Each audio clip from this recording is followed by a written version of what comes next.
دلوقتي في فيلم تسجيلي عن السيرة الذاتية لنيافة أنبا ميخائيل الأسقف العام لكنائس منطقة حدائق القبة والويلي والعباسية. هيتكلم عن السيرة الذاتية لنيافة أنبا ميخائيل.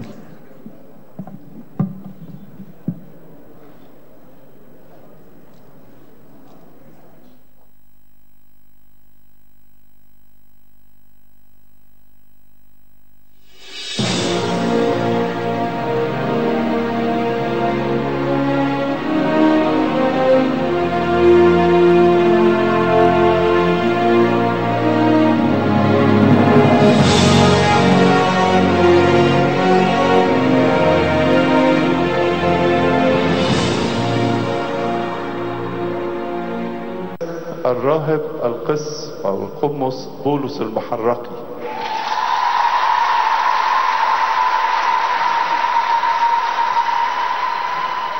ترهب في عام 2003 في دير السيدة مريم العذراء الشهير بالمحرق، وكان في الدير باعتباره مهندسا، كان مسؤولا عن المباني في الدير، ثم من حوالي 2 بدأ يخدم في أسقفية الخدمات الاجتماعية والمسكونية، ومن يناير 2017 وصار مسؤولا عن برامج التدريب والإعاقة والدراسات الاجتماعية، وسيرسم أسقفا عاما وسيحمل اسم الأنبا ميخائيل.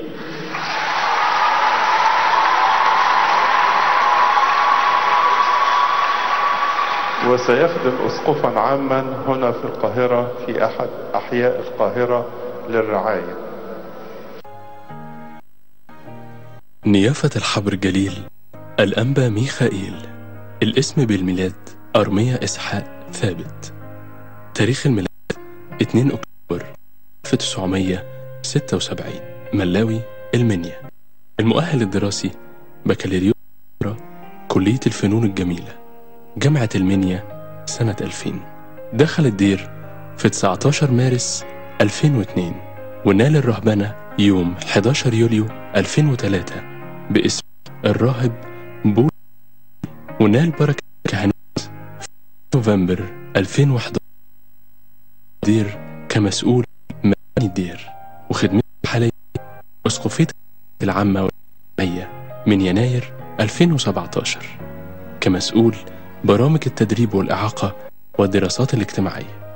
كمان كان ليه دراسات كبيرة جدا، منها بكالوريوس اللاهوتية الكلية الإكليريكية بدير السيدة العذراء بالمحرق بتقدير جيد جدا، وباحث بالدراسات العليا بالكلية الإكليريكية بالأنويس في قسم العلوم الإنسانية، ورسالة الماجستير بعنوان قديس بولس الرسول دراسة في فلسفة الأخلاق المسيحية، وحصل على دبلوم التنمية المحلية حقوق الإنسان من جامعة ليون فرنسا الأنافورة تقدير جيد جدا وترتيب الأول.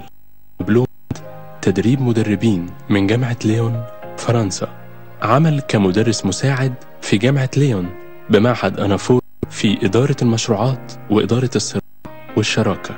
حصل على دبلومة تنمية البشرية من معهد الرعاية والتربية بالكاتدرائية تقدير امتياز وترتيب الأول، وحاصل على دبلومة المشورة والإرشاد الكنسي من معهد المشورة كنايس وسط القاهرة تقدير امتياز وترتيب الأول.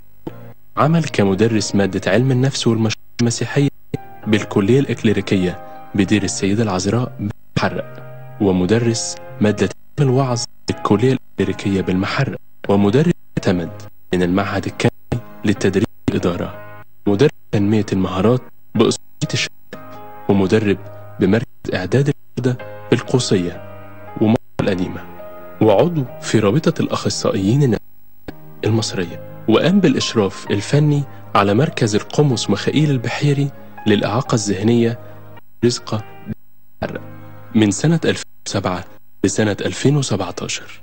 تمت صيانة أسقف عام على كنائس العباسية في 24 نوفمبر 2018 الموافق 15 هتور 1935 للشهداء. صاحب الغبطة والقداسة البابا تودروس الثاني، بنصلي من كل قلوبنا لربنا ومخلصنا يسوع المسيح يبارك خدمته ويسنده أنا كل مجد والكرامة من الآن وإلى الأبد آمين.